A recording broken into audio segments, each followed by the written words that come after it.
What's up, everybody? This is Chester Goad, speaker, blogger, and author of the book, Purple People Leader, How to Protect Unity, Release Politics, and Lead Everyone. I'm also a bit of a leadership geek, and so I'm thrilled to be hanging out with Sean Ackerman on You Leading You. The key to success in this technology-driven and attention-deprived society is finding your own series of organizational systems. Come along and learn how pioneers and pros do it. Welcome to You Leading You with your host, Sean Ackerman. Hey, everybody. Love talking about leadership. That's what we're here for. You Leading You is talking about stories of leadership and success from individuals who have achieved something in their life. They've led themselves to a certain moment in time. And today's guest is absolutely no different. I'm very, very happy to have as my guest today a speaker, an author, and somewhat of an additional leadership learner. And I know he's going to interject with geek on that. Leadership geek. But I'm very happy to have a gentleman with me today who grew up in Tennessee. He works in higher education. He's been a teacher, a principal, a projects director for a U.S. congressman. He's presented everywhere from Appalachia to Africa. Yeah, and I'm stealing all that directly from his bio. But, you know, I'm kind of very much impressed with this gentleman's story and the amount of speaking that he's done on leadership focuses. His most recent book, The Purple People Leader, has been a continuous #1 Amazon bestseller. I'm excited and stoked to have as my guest today, Mr. Chester Goad. Chester, good morning. Thanks so much. I have to tell you, I love everything about your show. I love the format. I love that you're passionate about it. I even love your logo. And I recently listened. I recently listened to the episode. I want to say maybe it was episode 80, where you focused on your hometown community, and I think you went back to the library and taught some people in your community what you do and how they could do that too. And I just think that's really cool. I'm a community kind of person too, so that really resonated with me. I love that. So I am thrilled to be here. Oh, that's awesome. You know, and Chester, I have to say, part of what I'm doing, I always wanted to have a give back component. You know, there always has to be, to me, I guess Dave Ramsey says it very well as far as tithing, but there's always a component of whatever I'm doing that I want to give back. And I love podcasting. I love connecting and talking to people. And yes, it's producing an income stream and a business for me as well. So what can I do to help give back? And I said, wow, I want to teach the local folks about podcasting and just how simple it is. Yes, there are some complexities to it, but how simple it is to be able to broadcast your voice all over the world and have conversations with awesome people like you. Yeah. And thank you very much. And cool to be a part of a community and to get to be a part of your home community, I think is really special. I was asked recently within the last week to come home and participate in my high school's 100-year celebration. And I think that's awesome. I'm like, really, why would you guys even ask me to do that? You know, and they're like, well, we just think it's great, some of the things you're doing. And so for anybody to invite me to something like that, I'm just like, wow, it really touches me. And I think this community that we are a part of with entrepreneurs and speakers and podcasters, I am learning are kind of what you said. They're a group of people. They're cool people because it seems like they really want to give back in some way. So yeah, and you know what I'm going to say this, and then tomorrow will be Monday, and the world will change. But for the most part, there's not a lot of duplicitousness out there. I mean, you see honest, sincere people, or at least the communities that I'm involved in. And I know you're involved in. We're both writers and contributors for the GMP as well, Good Men Project. Mm-hmm. So we know each other through various formats. And I find that whether it's podcasting, whether it's writing, whether it's authorship groups, all of these groups, while they have their segment of people that are flash in the pan or, quick to grab a buck, there are also the communities that I think have a higher focus for individuals that really want to learn and become better individuals. And actually, once again, focusing on leadership means that you continuously grow and grow and grow. Yeah. And I think I think your most successful people are going to be those people who focus on others. So. No, without a doubt. Now, I told you last night, I said, I'm going to go ahead and lead off with this drill story because, of course, hey, everybody, we're also Facebook friends. Yes. So, I'm seeing this post from Chester yesterday, and just in full disclosure, Chester's, area has had some weather devastation in recent months. And again, I kind of gravitate towards that because of somewhat of my backstory as well. Yeah. But Chester, I mean, looking at this, you had some tornadoes that came through the area recently. Tell us a little bit about that, and then tell us about yesterday and the drill. Sure. Actually, it was our ice storm. It wasn't tornadoes. It was the ice storm, though our area does get tornadoes now and then. But, okay, so you saw in the news the South got hammered in February with an ice storm, and Tennessee was really devastated. And particularly the county where I live was considered one of the hardest hit counties in the nation. And so our governor and the president all declared our county a national disaster area. I mean, it was bad. I mean, there were some deaths involved and so forth. But people were out of power. I've never seen anything like it. Trees and power lines down everywhere. Our family, like thousands of others, I think they said in our county alone, there were 36,000 people out of power. So we were hit pretty hard. And we also had a tree fall on my car. It's a different story. Just got my car fixed recently because after the devastation, everybody's been on a list with adjusters to get things repaired. But Anyway, we had what we thought was a very large power line come down, and it stretched, I don't know, a good 100 feet out from our house. It was ugly. I mean, it was dangly. Half of it was completely down in the yard, and it was hideous. And I'm sure our neighbors were like, when are these people going to fix this problem? But we were going to become those people. And so, we made several calls to the electric company, the phone company, everywhere, and nobody would claim this line. We've been told it was this kind of line or that kind of line. Anyway, so out of the blue yesterday, two of our DSL company trucks pull in our driveway, 2 trucks for one line, and they hopped out. Great guys, said they were going to do us a favor and go ahead and take it down and repair. And super nice guys. Started working. One of them was having a conversation with me, talking to me, and he said, "Hey, man, I'm just going to attach this loose part here back to the pole." And he pulled out a big drill, and he said, proceeded to talk to me while he was getting ready to drill, and drilled his finger right in front of me. And I mean, yikes, I am no fan of blood. I can't even watch those little 30-minute emergency shows. So, I felt really bad for the guy. But the funny thing was the other guy just kind of kicked in, went and got a bandage, and they repaired it with, we're talking split seconds, and completely pretended like it never even happened. All right. That senses to me that there may be a commonality in this, and this may not be the first instance of this gentleman doing this.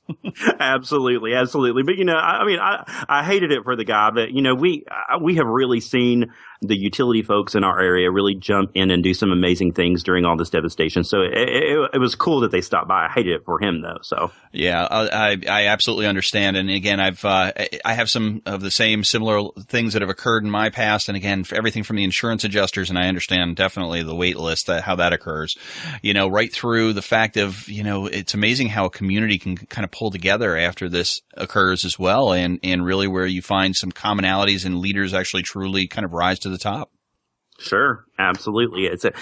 That's when you see people, I talk about that a couple of times. I know we're going to talk about the book later, but I do bring that up in my book about, that's when people come together, is when there's trouble and devastation. And that's when that human side of us comes out. So, well, and I think some of us also tend to gravitate towards chaotic situations too. I mean, sure.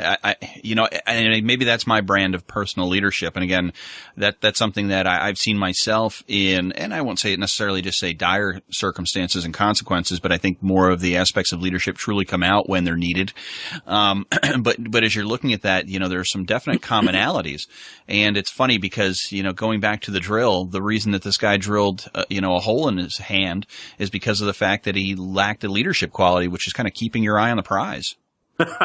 Absolutely. And I'll say on the flip side of that, he obviously valued,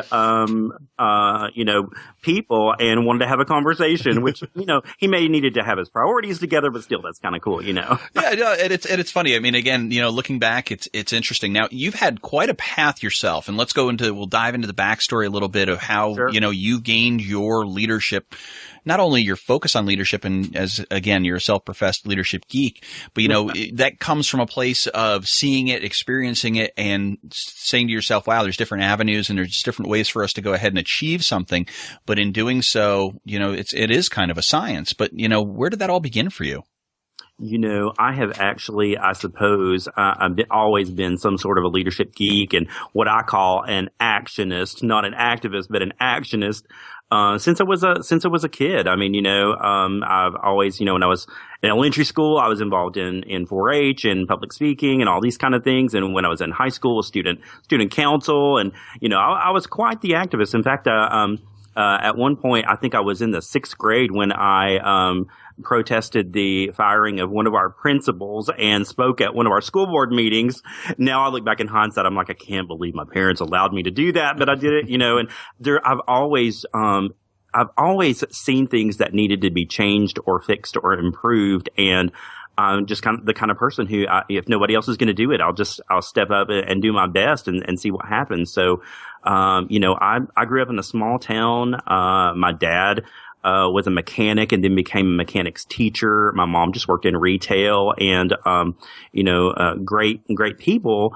Nothing special about our family or anything. It's just, my dad was military. He was in the military. He was in the Marines. And then when he died, he was actually still the NCO retention sergeant for the National Guard. But, so there's definitely a leadership background there and so forth. But I've just always felt a sense of responsibility to help improve things. And I'm kind of one of these people, I don't want to leave here leave anything, whether it's a job or anything, without making sure it was a little better than it was when I came. I like that. And then, by the way, I mean, that's obviously prevalent throughout your career as both a teacher and a principal. You wanted to focus on having others achieve those same goals. Again, whether it's through their educational studies and or through the faculty that presented that as well. I mean, that was definitely a focus for you. What made you decide to go into teaching? I think, I always had good teachers and I've always had an appreciation for teachers. My hometown community, obviously I think probably the largest employer in our town was the school system. So I knew a lot of teachers and they were always just really, really good to me. And, teachers, I think sometimes can get a bad rap. My wife is a school principal and, one of the things she tries to focus on a lot is making sure that teachers feel appreciated. And that was my goal also, teaching and as a principal was making sure that they are, it sounds hokey, but they really are the future. They're shaping our doctors and things like that. I'll tell you a funny story. I went in, this has been the year of health things for me. And I went in for I know I'm a little too much information. I went in for a colonoscopy and, one of the girls that was working on me was a former student, and she was like, she's like, Mr. Goad. And I was like, well, hello there, so it's just, it certainly puts it in perspective. We truly are raising the people who are going to be taking care of us, Wow. So. Wow. But, and again, that's fantastic that, you look at this and you look at what the outpouring of the next generation is. Of course, having a former student perform a colonoscopy on you is something that I'm still just kind of like fumbling over that, thinking to myself, ouch. But you know what, Chester, you're absolutely right. You're looking at this saying, wow, this young lady has gone to medical school. She has focused her career on bettering other individuals' lives, back to what you originally said about leaving it a little bit better than what it started as. And I think that's everybody's true focus as a leader. Absolutely. Yep. So, and again, obviously you're in the educational system, but you eventually moved out of that. And you mentioned being a projects director, or I mentioned you're a projects director for U.S. Congressman as well. How did that come into play? I just really think God is amazing. He does a lot of really cool things because I did not expect that scenario. And it just so happens that one of my friends that I went to church with at the time was working for a congressman and invited me to come to, I don't know, it's one of those service days where we're working on low-income housing and trying to, improve that and things like that. And so I went and spent the day and we were working on homes and things like that. And I knew that there would be a congressman there. I kind of thought he was sponsoring the event, so I didn't know to what extent he would be involved. And it turns out, he was one of the people that I spent time talking with that day. And at the end of the day, when we were finished working, my friend came up to me and he said, "Hey man, I know you're going that direction." We were about 30 minutes away from my house. The congressman's going the same direction. Can he ride with you? And of course, my first instinct is my car is a complete wreck. I don't know. I think I've heard you say you have ADD also. Mm-hmm. I don't know if your car is anything like mine, but it kind of becomes a nest. It is a nest. It's a mobile, for me, it's a mobile office. So I've got everything under the sun, including the garbage can and the little mini refrigerator in there. So you know what? I got everything, you live there. got a snack, have an extra razor. I mean, I've got everything. So anyway, my immediate thing, I was like, oh, I don't know. But I was like, sure, he can ride with me. And the next thing he said was, well, do you mind if he comes by your house and takes a shower? And so I called my wife and I was like, okay, there's a United States congressman who may or may not be coming to take a shower, and so she scurried around. But a long story short, on the way back, we had a conversation, and he was just a super guy, still is a super guy, and said, you know what, we need somebody else on our team. I've seen you work today, and I was wondering if you'd like to join our team. And so that's kind of where all that came about. It was just from being in the right place at the right time, and I loved teaching. But this was an opportunity I was never going to have again. And so I took that opportunity, and I'm so thankful that I did. Well, leaders take action, don't they? That's right. Absolutely. And again, then you continued on your path and you've done a bunch of amazing things. And again, I can go through a lot of your background, but let's take a look a little bit about what is the concept or the idea of leading purple? Yeah, sure. Something I'm really passionate about. It actually started for me back when I was working for the congressman who happened to be the first Republican elected in that district, a 22-county district stretching from the tip of Mississippi to the tip of Virginia at the time. First Republican in generations, and it was because, to me, he was someone who led purple. He did not see parties. He did not see ideologies. He saw people. And, he's just a regular guy who his family owned a textile factory. And, so just a great guy. Anyway, I did not work as much in D.C. I worked mostly in the Tennessee district. But I did travel to D.C. Now and then. And it's something I noticed about being up there. What we see on TV is volatile debate and negativity and so forth. But when it came at lunchtime or mealtime or hangout time, everybody from the Hill, now this was when I was there, everybody from the Hill just kind of hung out together. There was actually a place that we all hung out called the Hawk and Dove.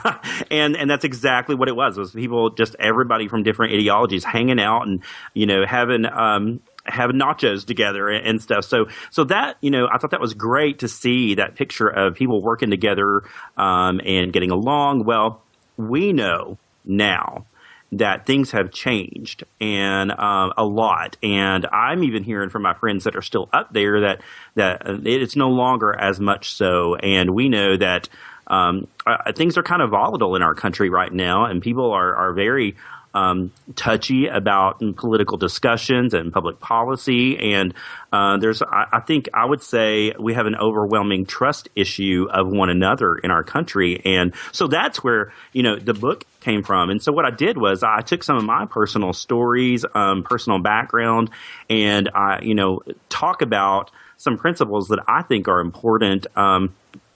Trust is one of those. Back in the day, people used to say, I trust you until you give me a reason not to. And then now the attitude is such that, people say, I don't trust anyone until they've earned my trust. And the problem with that mentality is no one is giving anyone the benefit of the doubt anymore. And people live in perpetual suspicion of each other, questioning their motivations. And you cannot lead a team or a family or anything when you have that mentality of trust issues or bias. So that's where it all came from.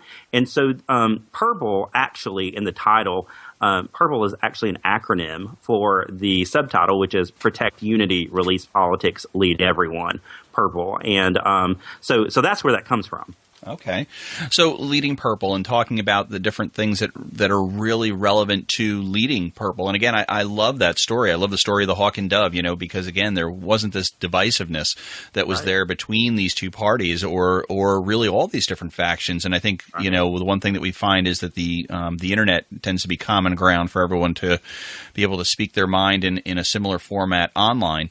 But looking at leadership and looking at, you said it's changed over a period of time. So obviously there's things that have not been of primary focus for people to lead, towards unity itself. And I love the fact that unity is such a strong, prevalent focus for you in this.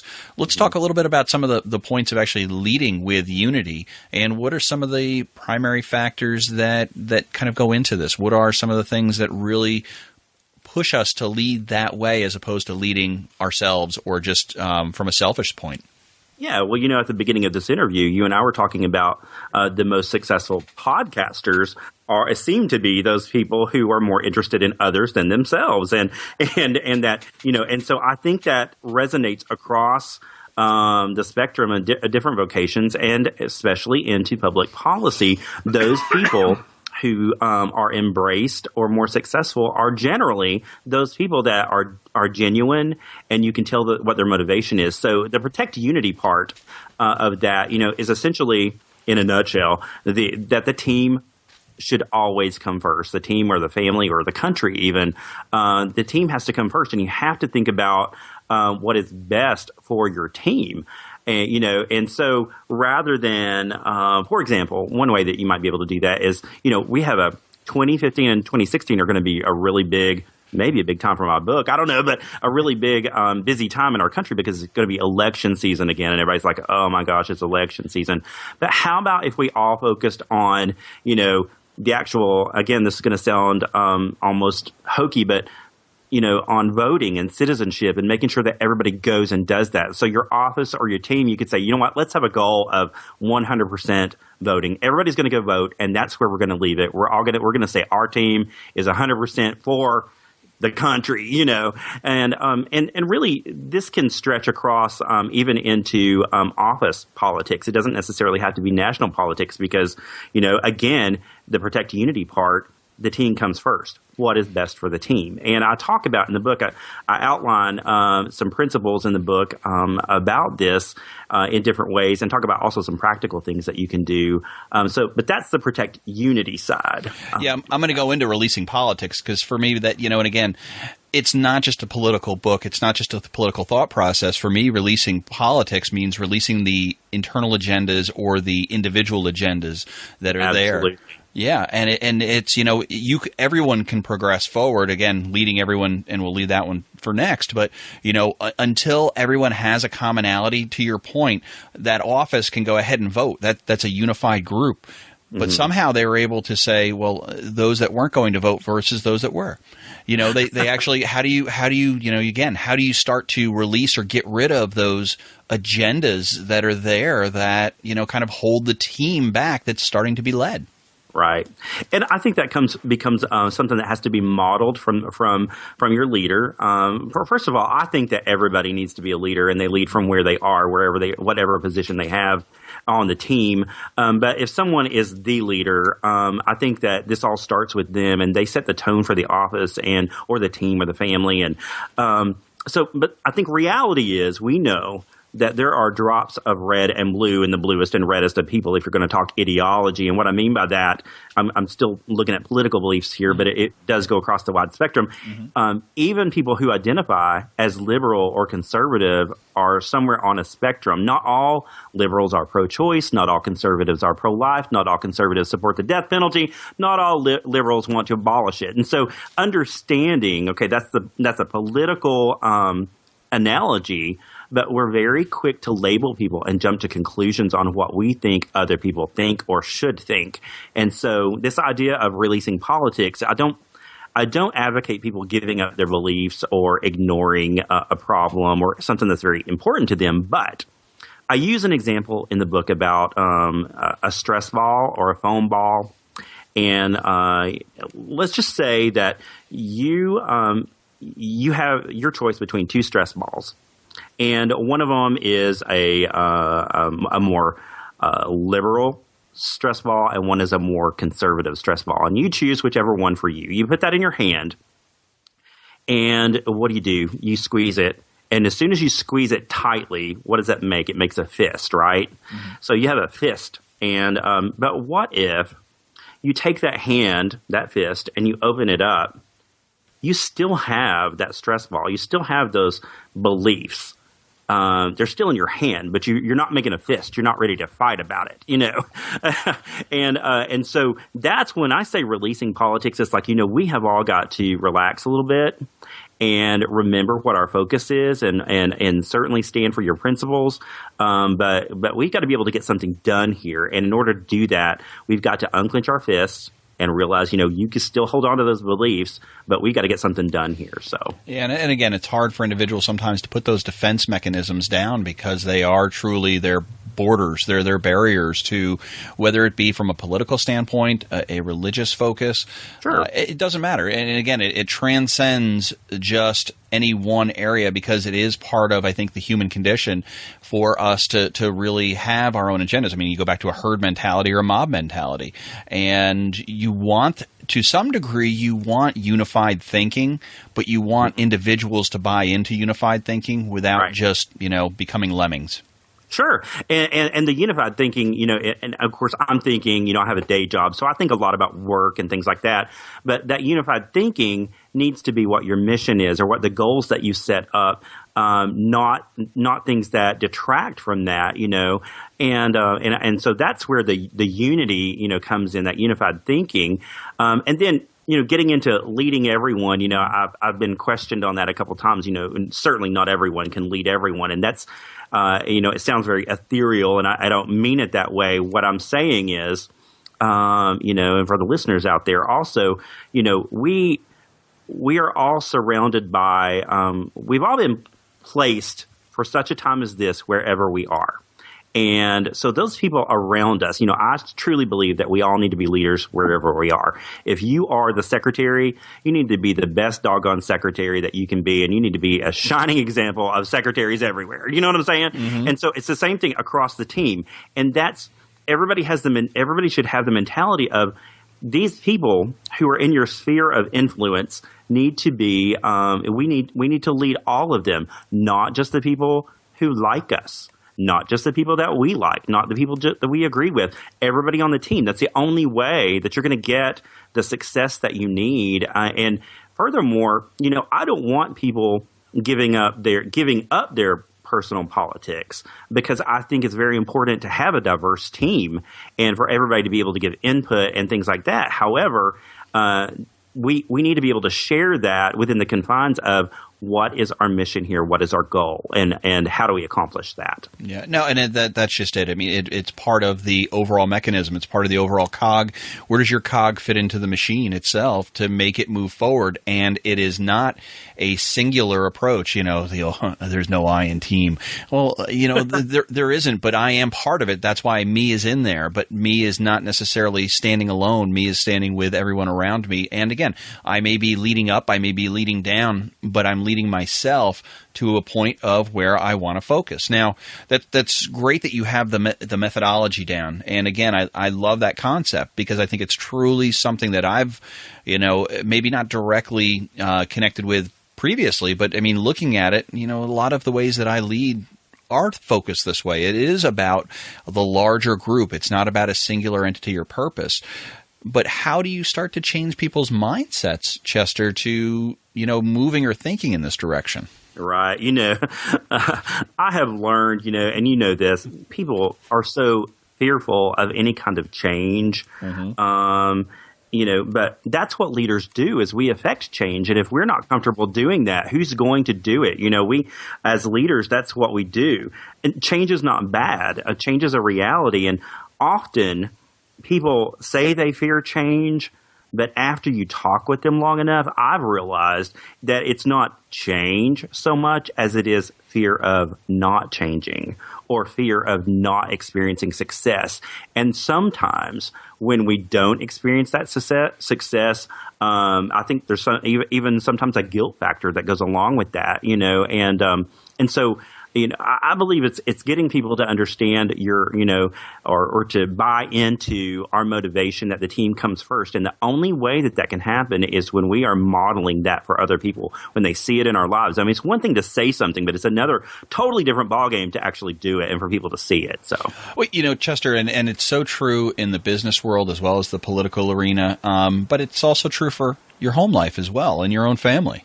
Sure. Absolutely. You've got to be able to be a leader in your home, but also inspire those leadership qualities. I know I try to in my children. I know my wife is a leader as well. It seems like we're in this never-ending political battle, but that's part of being married. So the good news is there's Republicans and Democrats under one roof, and we can always agree to disagree. Absolutely. And one of the things I like to say is, I personally think Everybody has a purpose and something great inside them. And, we have to consider that the people that are around us, consider those individuals as, I say, greatness in incubation, and then ask what you are doing. What am I doing to cultivate that in them? I think that's part of our job as leaders.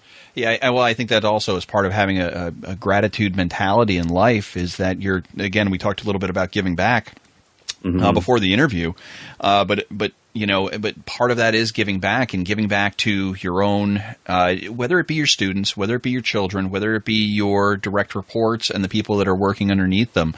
It's all a matter of growing everyone. Again, I'm a rising tide of, if I could have that tattooed to my forehead, my wife would kill me, but I would definitely go ahead and say the rising tide mentality is one that needs to be there, because again, if I help all those around me, I am only destined to be greater.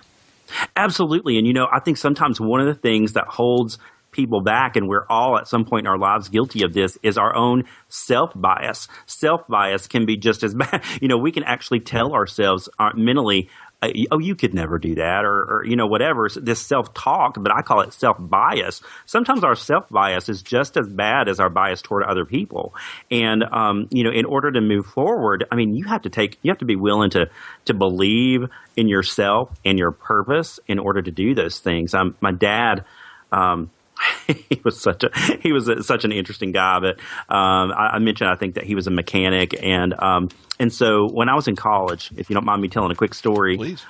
When I was in college, we were going to get me a car. We were going to go get a used car, and my dad, who had been a mechanic for years, had worked for car dealers and so forth, and so he was always the guy to take with you, even if it could be a little embarrassing. He knew that process and how it would work. But so we went and we got the new car, the new used car, and we were driving home. And it was raining. It was pouring the rain. We were going to I-75 in Tennessee and towards Kentucky, because we live not far from Kentucky. And we saw this guy standing in the pouring rain, standing there by himself, holding a sign that said Kentucky on it or something like that. And we drove by, and like I said, it was dark and it was raining. And my dad goes, "Son, don't ever pick up a hitchhiker that's not walking."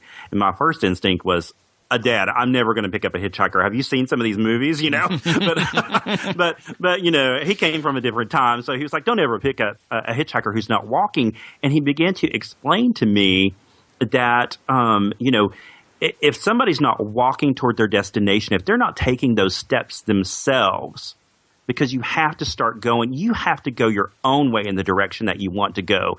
And that's something that my dad appreciated in people. He's like, you know what, that person, he's trying to get where he's going. He's not just waiting around for somebody else to give him anything. He's already on his way. That's the kind of person my dad would have picked up, was the person who was walking. And I learned from that. I thought, wow, that's a powerful perspective, because really that's what we all need to be doing. We all need to be walking.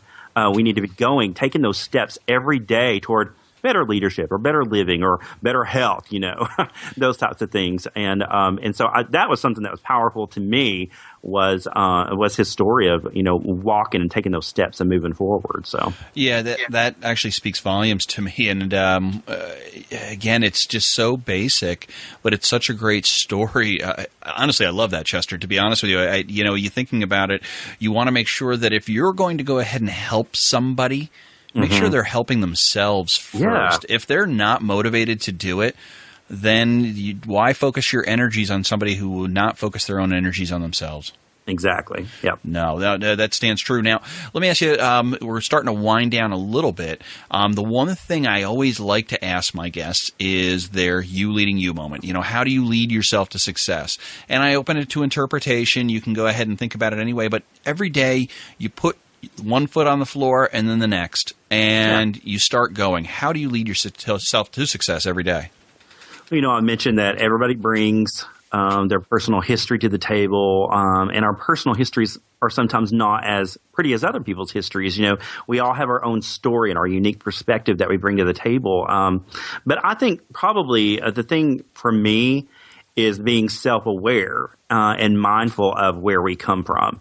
Mindful of our history and our background. Absolutely nothing to be ashamed of wherever you come from, because that has shaped the person that you have become.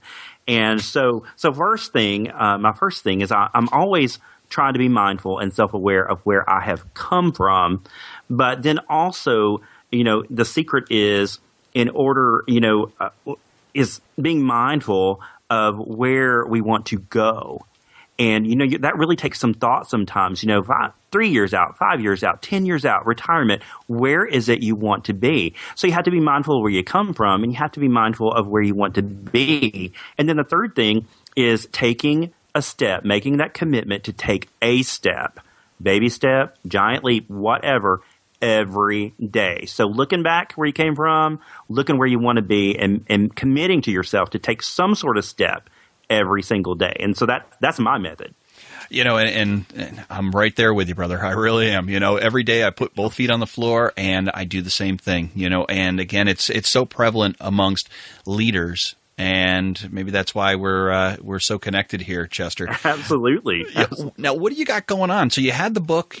You've obviously had this wonderful career behind you, but what's in your future? Well, of course, I still have a day job, which I enjoy. I work with students with disabilities at the university, and I love that, passionate about that. But also, I got some speaking events coming up. I got a keynote coming up. I have a presentation this week, and then the next week I got a keynote coming up. So I'm staying busy with that, trying to kick off some additional coaching and consulting, and I don't know if you saw it, but I've got a new venture going. I've started, I'm getting ready to launch something I'm calling the 90-second leader bite, which will be in conjunction with my blog. And I call it sort of a micro podcast, daily 90 seconds with daily inspiration or perspectives. And I'm really excited about where that might go, because I think sometimes I always think of things through my ADHD mentality. And so I need these short snippets.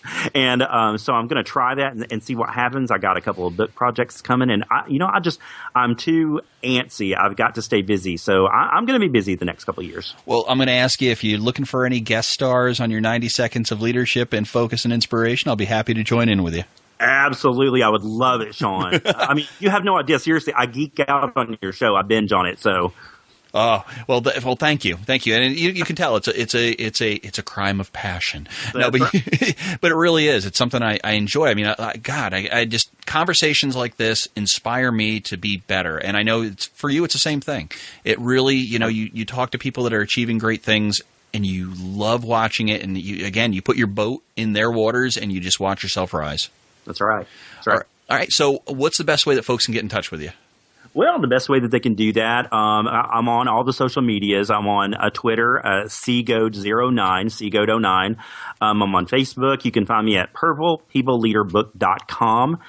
You can also find me at chestergoad.com. That one's a little bit in transition right now, but you can still find me there and link up. I'm on Instagram, Facebook. I mean, I'm everywhere. So LinkedIn, whatever. And I would love to connect with people. I love more than anything connecting with other people. I'm a people person, love building relationships. So send people my way, man. You got it. Now, I'll make sure all those focuses for you are in the show notes.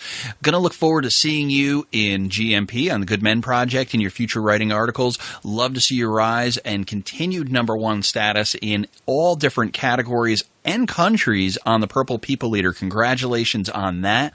And looking forward to seeing where you take leadership next. And I'll be a fan of yours going forward, Chester, and look forward to seeing you rise.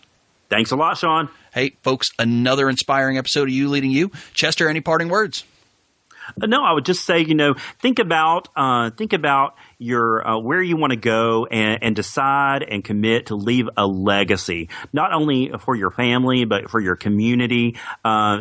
Choose today to be a leader and leave a legacy. Amen to that, brother. On that note, folks, a beautiful episode of You Leading You, focused on leadership. Chester will be on again. You can guarantee that. We'll talk to you soon. That was great, even with a horrible break in between. I'll be interested in how you tie all that together, man. Oh, I hate post-production. Email us feedback questions at youleadingyou@gmail.com or like our Facebook page at You Leading You.